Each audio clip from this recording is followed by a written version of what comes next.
Greetings, citizens of the world. Israel, for over a decade, your violation of international law, and your crimes against humanity, have not gone unnoticed. The truth about the current Zionist Prime Minister Benjamin Netanyahu, and Israel, need to be exposed, so let's begin, shall we? Firstly, why don't we start with your real name, Benjamin Milikoski? Why he may actually be Hebrew, he still felt the necessity to change his name. Why? A lot of his credibility would be lost when claiming that this is his land. In fact, a lot of his arguments are based on his name. A few clarifications are necessary before you call me anti-Semitic. Let's ask the question, what is a Semite? A Semite is a member of any of various ancient and modern peoples originating in southwestern Asia, including the Akkadians, Canaanites, Phoenicians, Hebrews, and Arabs. Judaism and Zionism are not inseparable. There is many Jewish people that do not support Zionism. If you don't believe this, run a quick Google search for Jews against Zionism, and you will see countless results, and organizations specifically created to protest against Zionism. To clarify, we are not against Jews, we are against Zionism. So if you're going to call us a name, use anti-Zionist. That would be more truthful than anti-Semitic. Israel, the oppression you place upon Palestinian territory has angered not only the anonymous collective, but all of mankind. Why the US continues to put taxpayers' money in your pocket, and continues funding and arming your genocide, is beyond us. In fact, Israel gets the most foreign aid than any other country. Let's get down to the truth. Zionism is a Rothschild-created and funded agenda, and from our opinion, these are its motives. 1. To get a foothold in the Middle East. 2. It gives them their own intelligence agency, Mossad, which just happens to show up in suspicious cases all over the globe. 3. Palestine has huge amounts of natural gas, one of the largest sources in the region, estimated over 1 trillion cubic feet of natural gas. 4. It is another schism that they use to divide and conquer the population of the earth.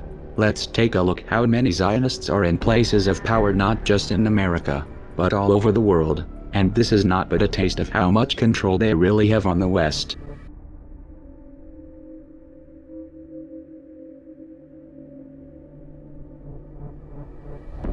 Matrix movie, there's something called the Zion mainframe. Well, Zionism, Rothschild Zionism, is in so many ways a mainframe of this network, and it pervades all the way through. Obama's immediate handler is a guy called Rahm Emanuel. He has served in the Israeli army, he's the White House Chief of Staff, he does whatever he says. His father, Emanuel's father, was a terrorist in the Irgun terrorist group that bombed Israel into existence in 1948. This guy is the second handler in the White House. His name's David Axelrod, Rothschild Zionist, and he was the man who orchestrated the entire election campaigns of Obama against Hillary Clinton and then against John McCain.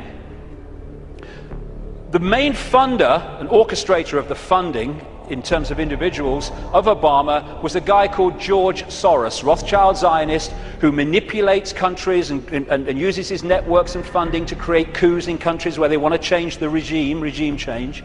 And he bets on currencies like he bet on the pound years ago, and makes a fortune out of the demise of the economy of other countries because he has no empathy.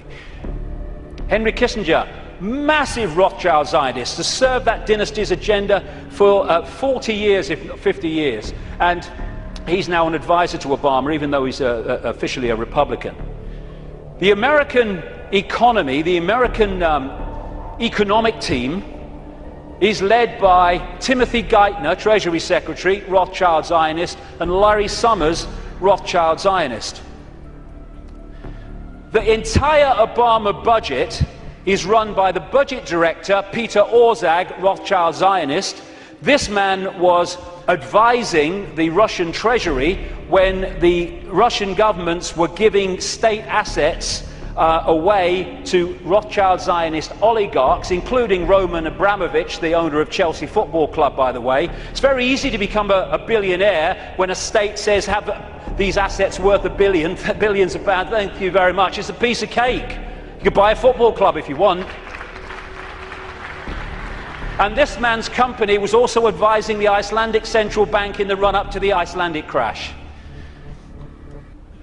The Federal Reserve in America, which controls the American economy in so many ways, it's a privately owned, not government-owned central bank, and it's privately owned by the Rothschilds and the affiliates of the Rothschilds, is Bernard Bernanke, Rothschild Zionist. He replaced Alan Greenspan, Rothschild Zionist, who was head of the Federal Reserve from Reagan Bush right up into the Boy Bush administration, and he systematically took away the checks and balances which allowed the mayhem of 2008 to unfold.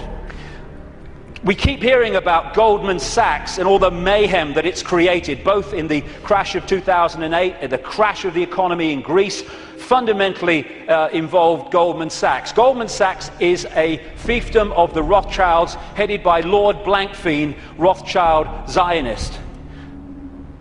The World Bank, headed by a Rothschild Zionist. The IMF, International Monetary Fund, headed by a Rothschild Zionist. European Central Bank, headed by a Rothschild Zionist. A stream of so-called czars, as they call them in America, controlling different policies and areas, policy areas of the Obama administration, Rothschild Zionists, including Cass Sunstein, who has actually written a paper saying people who have conspiracy theories should either be banned from expressing them or taxed for expressing them. Taxed!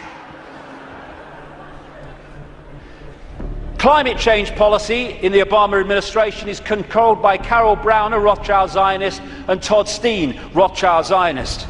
Major area of policy. The American administration is utterly awash with Rothschild Zionists. We are not trying to anger you. There is a vast difference between the philosophy of Judaism and the philosophy of Zionism.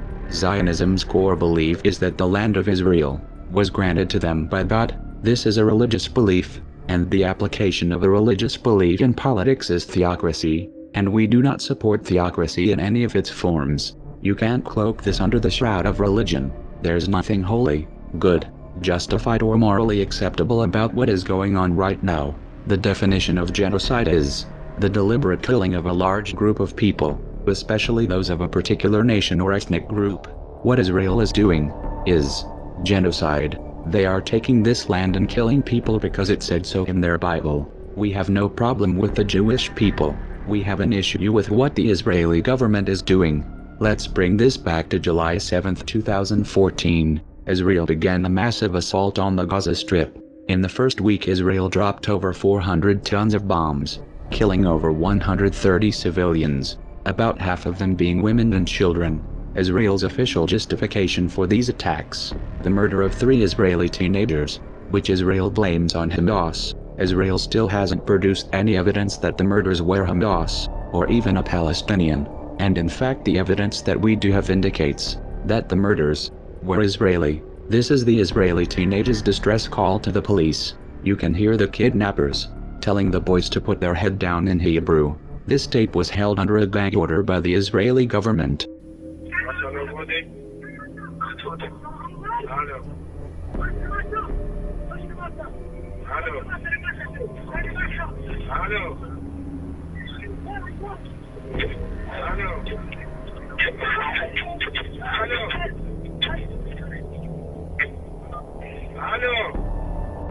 If this is just a political debate to you, then go look at the pictures. You have no right to defend what Israel is doing, if you don't have the courage to even glance at the consequences. And anyone who would justify these crimes after seeing the civilian casualties should be ashamed of themselves. The bombing of heavily populated areas is a war crime, and the US is funding it with your tax dollars.